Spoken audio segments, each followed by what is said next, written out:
Legion was a really great expansion. For real. This was probably the first time I had fun since Wrath, and I can only hope that things get better from here on out. But with Legion coming to a close, we're going to take a look back at what Blizzard did really well with in Legion, and I hope we'll come back in full throttle with the next expansion. Number 1. The Patch Cycle. It comes as no surprise that Blizzard hit it right out of the park with releasing content as much as possible, and to say that this is only just the beginning is no understatement. As we've seen throughout this expansion, Blizzard has released almost every patch 77 days apart, only because 76 is inadequate, and 78 is just absurd. Thank you, Battler624, for that comment. With the exception of 7.3.2 being released on October 24th, and Taurus being released on November 28th, and 7.3.5 being released on January 16th. So instead of 7.3.2 being released on November 14th, we instead got it on October 24th, which means it took Blizzard 8 weeks, or 56 days, to get another patch out. However, 7.3.2 didn't really give us anything at that point, except for Taurus, which was open 35 days afterwards. But it wasn't for another 7 weeks, or 49 days, until the next patch was released, giving us allied races, if you pre-ordered Battle for Azeroth, scaled leveling, and a few minor little quests and Silphus that give you some gold, but not really anything worth noting. So how did Blizzard do so well with the patch cycle in Legion? Well, when someone complains about why WoD's patch cycle sucked ass, tell them that Legion was 10 times better, and that Blizzard definitely learned from their mistakes. Number 2. Scaled leveling. Now I know what you're thinking, isn't that supposed to be a Battle for Azeroth feature? Why are we talking about scaled leveling? Well, Billy, it's because players, the veterans and the hardcore raiders too, are having so much fun with leveling now, and the fact that Blizzard made leveling a bit more difficult, instead of it being a breeze just by spamming Dungeons Not Stop.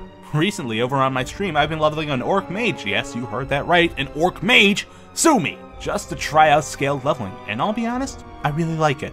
I really frickin' like it. I leveled characters in the past with heirlooms, and I did not have fun. Just then, I equipped heirlooms on my mage, and holy crap, it's still a challenge to level up. It's really hard to solo group quests now, hostile mobs are deadlier than usual, and even if I die, I'm glad I did. It shows that I've been challenged, and I'm going to continue to challenge myself to get stronger and stronger. Now, this new leveling system was introduced with Legion, giving you the choice of leveling in different zones on the Broken Isle. Instead of the stagnant and boring path you'd usually take, you had a choice of leveling up in 4 different zones at any time, and I'm excited that Blizzard is continuing this trend in Battle for Azeroth. Number 3. Mythic Plus Dungeons. When Challenge Mode Dungeons were introduced in Mists of Pandaria, I was interested, only because of the rare mounts and transmog you can get.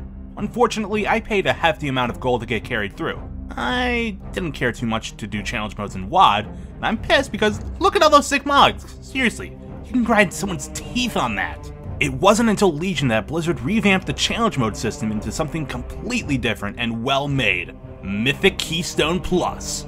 It worked the same way as challenge modes, but instead of your stats and gear getting squished to the fucking 7th layer of hell, you kept the same stats and gear, only this time, every dungeon was giving a different affix every week, based on your keystone level. Oh, and by the way, you get a keystone if you clear a mythic dungeon, and it can scale higher if you clear that one in time. As someone who has struggled with finding the right gear to work around tier bonuses, I definitely think Blizzard did well with giving players an alternative in raid gear and an incentive to go back and do these dungeons. And it's looking like it'll stay for a while, considering that Blizzard just added the Blighted affix in a recent Battle for Azeroth alpha build. So, here's to you, Mythic Plus Dungeons.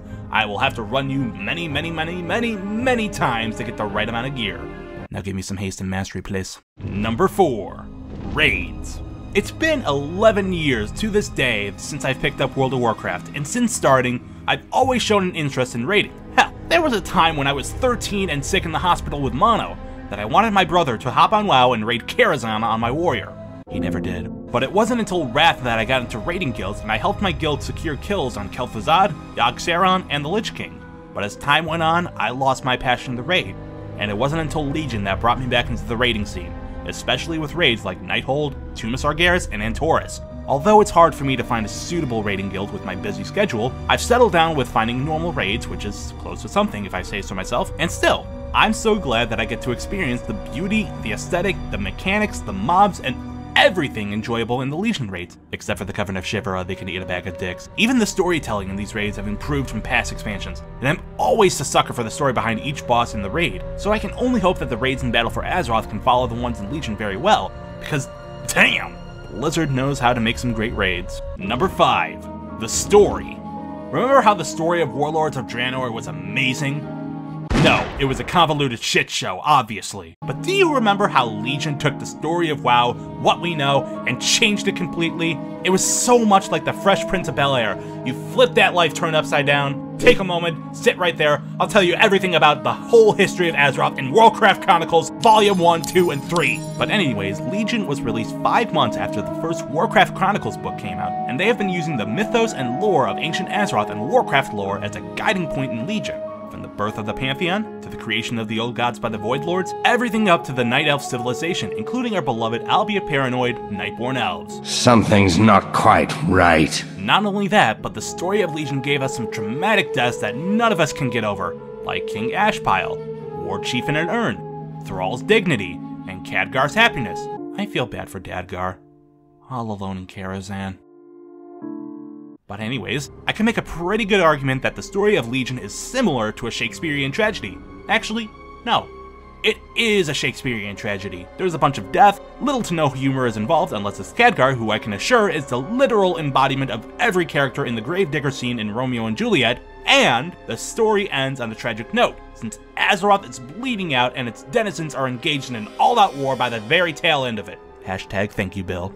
Blizzard has made a lot of smart moves with the storytelling this expansion, mainly because of how they wanted each character's story arcs to be played out. So for instance, we gave Illidan a redemption story, since his purpose of training demon hunters was to wipe out the Burning Legion, his rejection of the light by Xera, and thus his ultimate sacrifice of being the jailer of Sargeras. We also see the growth and development of different characters like Valen, Anduin, Sylvanas, Gen, Khadgar, Illidan, and many other characters that I may have not mentioned because they don't share the spotlight that these characters do. Sorry, Prince Ferondis. Maybe next expansion. But above all else, the direction Blizzard went with telling the story was all for the better, and I know this sets a positive precedent for future patches and expansions. That about covers everything for this video. Did you agree with the list? What do you think I missed? Is there anything that you thought was good about Legion? Let me know in the comments down below. If you liked this video, give it a thumbs up. If you're new to the channel, hit that subscribe button. And if you want to support the channel even further, then support the channel over on Patreon, like the friendos down below. Alright, I should head out now, so remember, stay hungry, stay foolish, and be awesome.